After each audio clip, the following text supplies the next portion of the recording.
Great. Yeah, so hello everyone. Hello everyone who's here at Now Play This. Hello everyone who's joining us on Twitch or maybe watching this later for our conversation about approachable game making.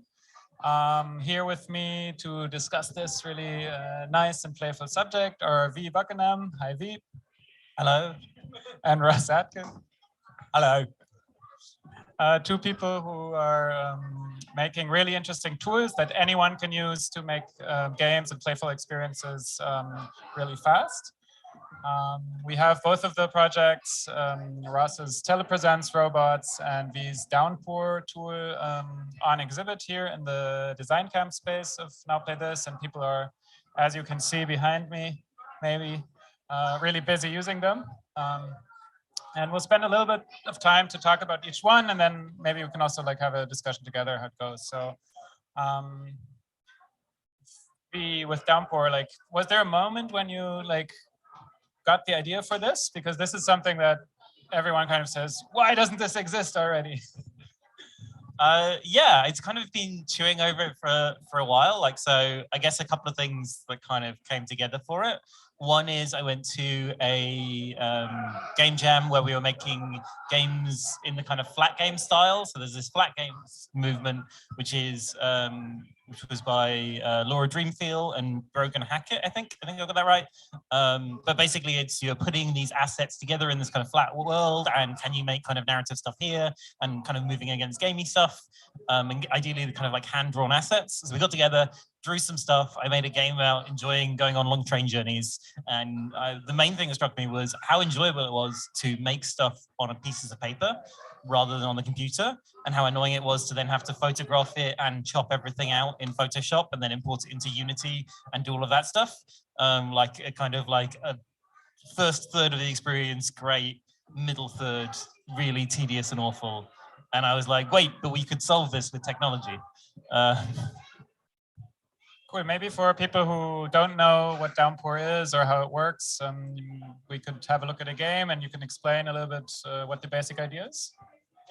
Yeah, sounds great.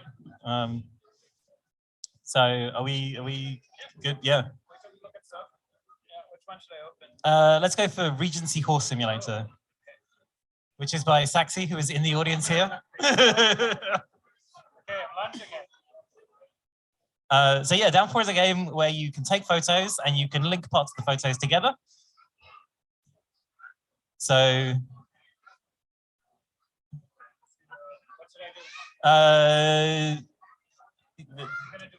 possibly, yeah. Do you object to my fetlocks? I think they're manky. You did not achieve horse romance. Okay, what happens? The horse leaves. Damn. And the other horse is sad. Okay, cool. Want to play another one? Yeah. So I haven't seen, these are ones that people have just made, so I've not played them because we were like setting up for stuff. Maybe try that FNF one. I mean, I have no idea. I've not played it. Yeah. Okay. Yeah. So we've got smiley face. Click on the eye. That someone's talking on a microphone. Singing. Yeah. Yeah, you know, every game is autobiographical. So how does the like authoring experience look like? How do you make games with this? Like you use your phone somehow, right? Yeah, so use your phone or a tablet. And yeah, so it's really built around kind of the camera. So you take a photo, you can then just really quickly add a link into the screen, and then say where that link goes. So it's basically, yeah, just images linking to other images. You can link back to images you've used before. On the non-festival version, you can also import stuff from your camera roll. So you can take photos elsewhere or script things off the internet and kind of import those in. Yeah, and it's just like trying to really focus on that kind of visual element. And if you've got text, you can still take photos of that and import that in other ways. But really trying to focus on this kind of visual culture and what can you do if this kind of stuff is as streamlined as possible.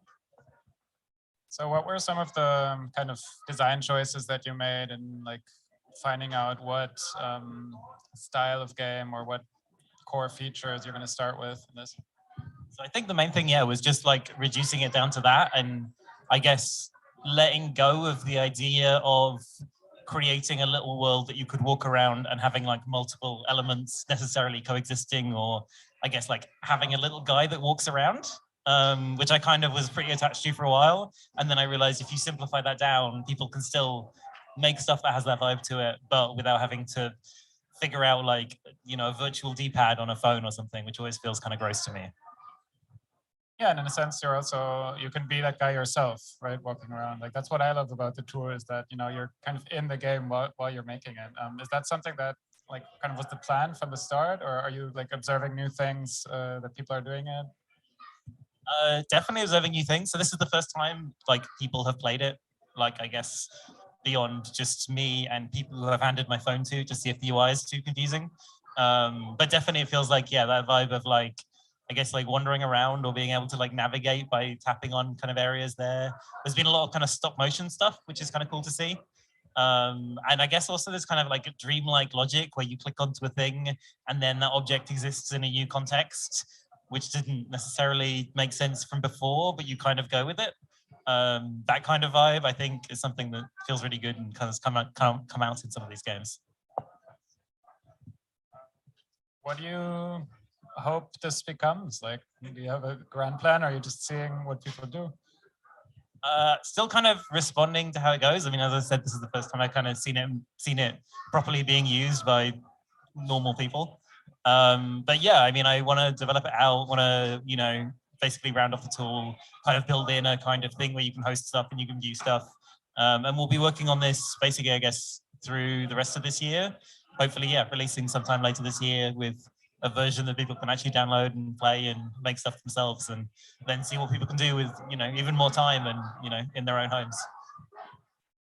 There's one aspect, maybe last aspect before we shift to Russ's project, but like, I think there's like a interesting form between memes and games that you're exploring here also. And I was wondering like if you're more thinking of this as like a game making tool, or are you specifically looking at, okay, how can we make like playable memes or something like that? Yeah, I guess so. I mean, I guess it's kind of like, what is the difference? I'm not sure. And again, it's very much like putting this tool out here. I think if you say playable memes, people don't know what you mean.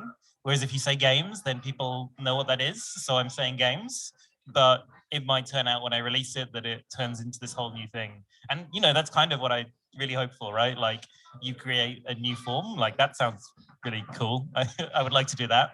And by making something easy that was kind of painful before, that sounds great. But it kind of is up to people to see what they make and to see what people actually want to do with the tool. Like, thanks so much. Let's shift over to Russ, and then later on we can also chat together. But I have another tab here that I'm going to try to open. Yeah, right. Right. Let's see how it's going.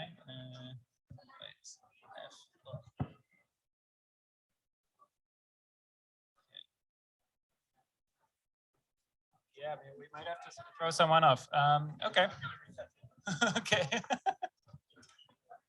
Oh, okay. Reload. Okay, nice.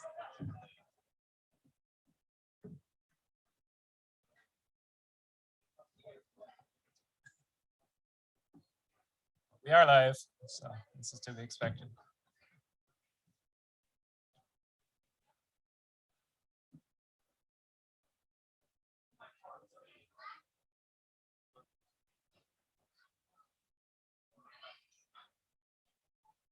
Ah, maybe it's the wrong robot that we're watching. This is KOCS. Yeah, sorry. Okay. So what's happening right now is we are connecting ourselves with one of the small Telepresence robots that are driving around behind me. Yeah. Oops.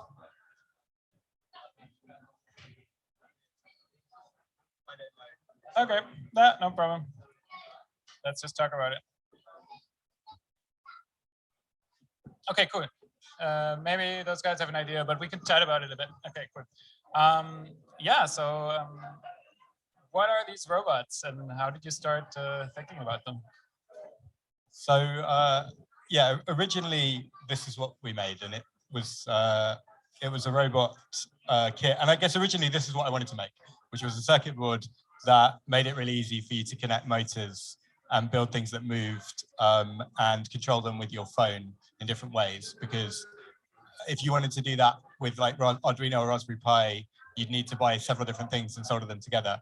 And I know that there are loads of people that are interested in that, but I thought there are a lot of people that are interested in the making more than they are interested in the electronics and the code. And so I thought if we built something that had everything on it that you needed, one board, and then built an app which had all the tools in it that you needed, that might be quite helpful, and it might kind of enlarge the world of people that could engage with this stuff. And then I'd made something much simpler before this, and it was a little circuit board. And we were selling it, and we realized that it wasn't a very good gift because even though it had all these possibilities for things you could do with it, if you got it on its own, you couldn't do anything with it. You needed other stuff. And so I realized from that these things always need to come as part of a kit where you can, the minute you get it, you can open it and build something. Even if the point is to build all the things that you're going to build yourself that you've invented, we still need to give you something that we've designed that you can build. And so the kit came with like 3 cardboard robots that you could build to put this in. And then, yeah, it had 2 modes originally, a control pad mode where you could drive it with a control pad on your phone, and you could design your own control pads depending on what you'd built motor-wise, and then AI mode where you could attach your phone to the robot and it'd run an image recognition AI on your phone, and the robot would track people or pets or little vehicles and stuff like that. So made that, did a Kickstarter, got it out there. And then at the start of the pandemic, someone on Twitter actually suggested maybe it could be a telepresence robot. Because obviously it was really heartbreaking that people weren't together, and that maybe like, and telepresence robots cost like $5,000 and this costs 50 quid. So could be a good, useful thing. And so I did a really, really hacky version of telepresence on it, and I got it to work. And then some people that had been making rubbish clearing up robots that you could remotely pilot in America got in touch, and we kind of repurposed their system to become a proper telepresence system for it. And I made an expansion pack, which had like cardboard bits to make an actual telepresence robot with. You could tilt so you'd appear on the screen and you could tilt it to look up and down and move around. But oh, cool. Yeah, drive around, Seb. Yeah, do it.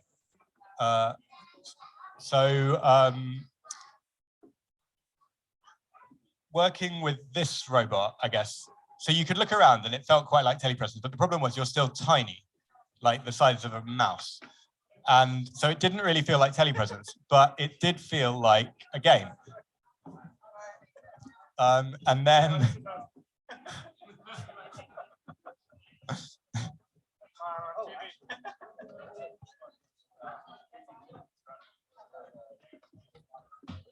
should I go to this door? Okay, it's a monster. He's crashing your game.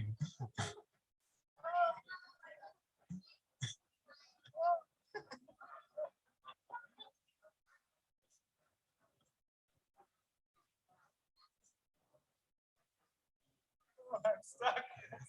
Yeah, I think you've hit the curb. So I made this first level because when I'm not doing this, I do a lot of work on street accessibility and like following disabled people around on streets. And so I was like, oh, I'll make a really narrow footway and a bad drop curb. And people will understand that even though it looks like right, it's got the drop curb, whatever, it's not right, it's bad. And makes life really difficult for people. Anyway, so because it felt like a game, I thought, and to promote the Kickstarter, and I wanted to make something that will go viral, I built Wolfenstein 3D out of cardboard because that was the first-person game I'd ever played. And also I thought, because it had like a 3D environment and 2D sprites, I knew I could just cut the sprites out of cardboard flat and it would look like the game. And it did. And so that was, I sort of thought, okay, maybe this is basically a sort of a game engine. And then I've done a few things as well where I realized that actually it didn't need to be first person, that it could also be third person. You could just have the phone viewing the robot, and we did like some unicorn jousting and stuff like that. But with this, we decided to go first person. And yeah, because of the democracy theme, I thought well, wouldn't it be nice if we all made a game together? And what would that be like? And I wasn't sure it would work. I wasn't sure anyone would want to sit down for an hour and a half and build one of these cardboard tiles. But people went mad for it yesterday, and we got loads. And yeah, I'd like them to have done a bit more testing. Some of them, I guess. Some of the terrain is quite impassable, but generally, I'm delighted with how it's turned out. And yeah, I think it's a fascinating little world. To me, it's really interesting how like reducing all of the game design aspects here to just the level design and making that out of a physical material just kind of opens the door to a lot of things that you would maybe do in larger projects, like, I don't know, using a 3D engine or a map editor or something like that. And here you just instantly can start. And still you have this video gamey feeling, you know, because there is a technology kind of separating you from the world. I was wondering if the other thing that's worth noting is, you know, this experience, it will work from anywhere in the world because it's all over the internet. So like, we haven't done it today actually because there's been too much demand to drive it here. But yeah, previous times I've done it, we've had people from like everywhere, like Indonesia and stuff, like driving robots and then driving against people in the same room. And that was a really cool part of the whole thing, which I really like about it. Cool. Do you want to talk a little bit about what some of the things are that people made that you've seen here, like that you've especially liked?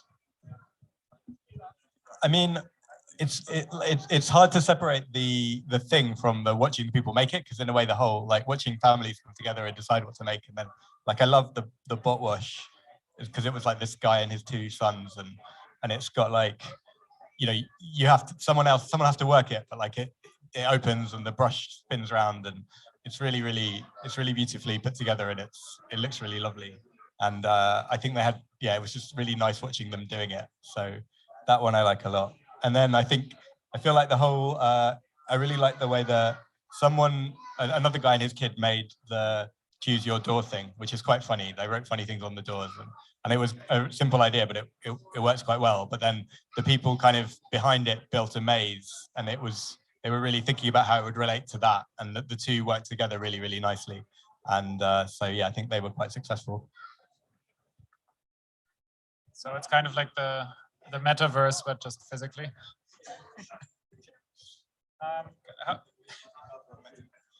The shitty cardboard metaverse. So how are your plans for this? Like, do you have any ideas what's next with these?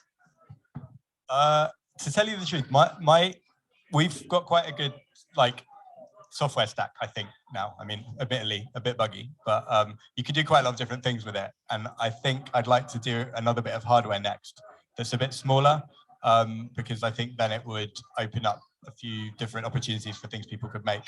I'd like it to play a bit nicer with Lego, because I think a lot of people want to do things like this with Lego. And so I think that's probably my next immediate move. Maybe we can open the conversation a bit between three of us, and also if you have questions, now is a good time to start thinking about those. Just raise your hand and we'll organize how it goes. Maybe a question for both of you, like how does the joy of seeing someone make something with the tool that you made, how is that different from seeing someone play a game? Like, is there like a specific type of joy that comes with this experience? Yeah, I mean, this is definitely something that motivates me a lot. I think the joy of seeing someone making something, for me, a tool is really successful when someone makes something with it that I didn't think of as possible or wasn't within the range of stuff I was thinking about when I made the tool.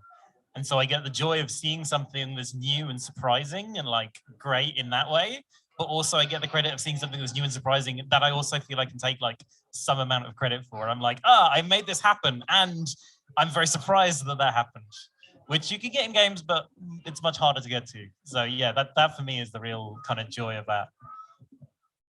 Yeah, no, I mean, I totally agree. Like, I think it's, I mean, I've never made a game. I'm not a games person. I'm a product person.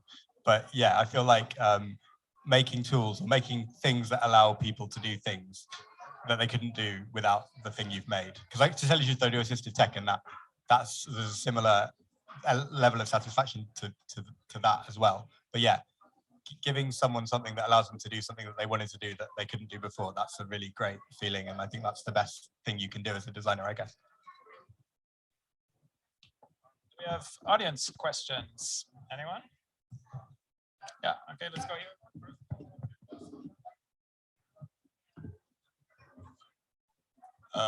So like for my work, sometimes we play Scriblio. I don't know if you've ever played that. It's like a word association pictogram kind of game. And it's really good, but it's public. So like we accidentally went into a public room and it had like some pretty unsavory stuff in there.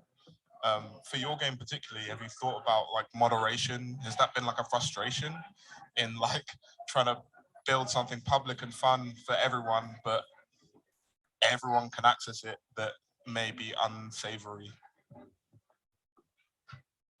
It's not really a frustration because it's not kind of public yet. I describe it more as a fear, like a sense of dread that I'm going to have to deal with this. I mean, even for the Now Play This version, there's like moderation tools. So we can go in and we can just like remove from the listing anything there. I mean, you know, but people are also making it in a room surrounded by other people.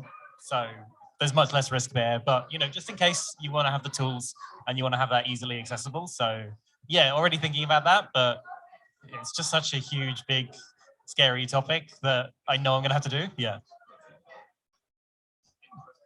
Yeah. And I think it's a lot about like creating a good community and setting that kind of like expectations there. That for me feels like the really important thing. And then the like exactly what your policy is and stuff like that. I mean, that's where the community comes from. That's where that spirit comes from. But ultimately, it's not just about here's the rules, and that's the important thing. It's more about what are the norms in this community, and that's, you know, definitely not something I take lightly, but also not something I've yet had to properly engage with. There was a question.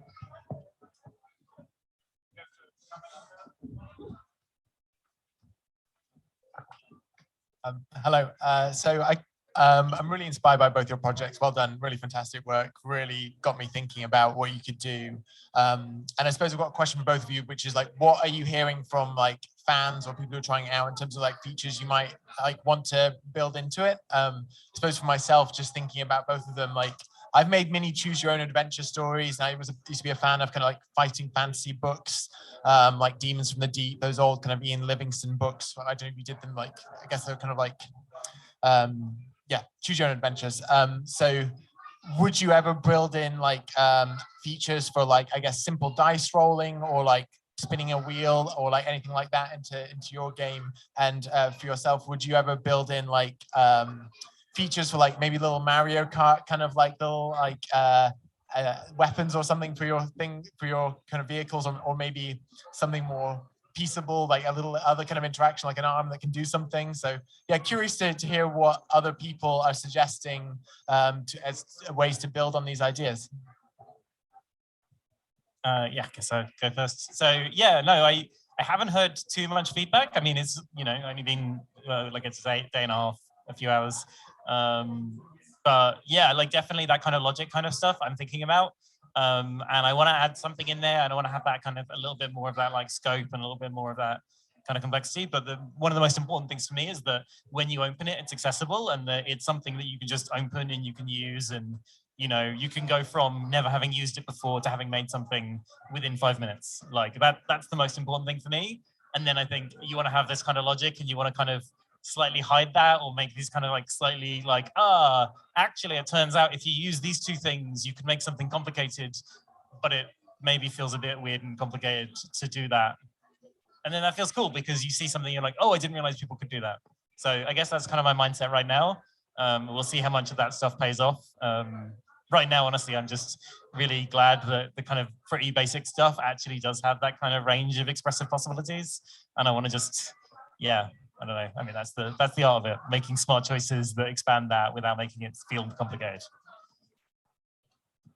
I'm conscious that I haven't published a really straightforward tutorial on how to do a game yet, because again, the focus with the things I was putting out producty were doing telepresence. So it's like getting a telepresence connection, it works really well, but then the next step of how would that become a very simple game haven't done. And I think if I did that, then that would probably make it a lot easier for people to engage. And then I'd probably hear a lot more about what people wanted to do. In terms of, yes, but some of the ones I have done, we have had actions on. So like the Wolfenstein had just a pixelated fist on a little arm connected to a servo. So as you were driving around, you would just punch all the Nazis. And then I did one with a grabber on the front where you had to like rescue office workers that were made out of toilet rolls. And that worked reasonably well. So yeah, so I think if I'd made that bit of like, okay, this is exactly how you set up the game and actually in how to the queuing system and stuff, then I think a lot more people would be able to do that. And yeah, that's something I should do probably immediately. Just to actually chip in here, I think one thing that's really cool about the robot stuff is that like it leaves the game stuff to be, I guess, in that realm of like board game rules, like where you can just make up a rule and play by it. Even though there's the kind of digital technology involved, like it still has that kind of like, oh, wait, can you do this in 30 seconds? Or we've made a course, how fast can you go? And you can just, yeah, make up those rules. So. Yeah, well, and also there's like the games master element as well, which like, again, like the car wash, right? It needs someone to operate it. But again, there's no reason why you couldn't be standing by the table and operating it for anyone who was playing. And so in a way, yeah, you've kind of got something that's like a hybrid of a board game and a computer game, I guess, at that point, which could be quite interesting. And that, yeah, we should probably do a workshop that was just that, actually. That would be really cool. Great. Maybe last question. Anyone in the audience still have a question? Yep. With this, is any of it currently like open source, or is it sort of like, obviously most of it is kind of open source because it's like you can do whatever you want with it, but have you thought of like allowing people maybe to 3D print like extensions and stuff in your sort of design process?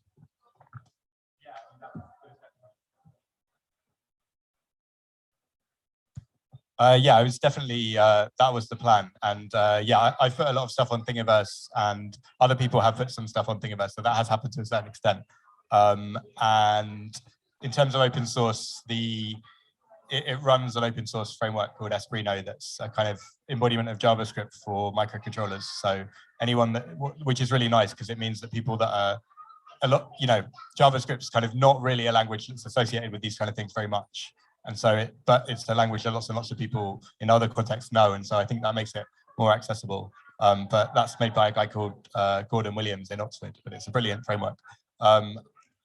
It's called Esprino, but the language is JavaScript, but the framework is Esprino.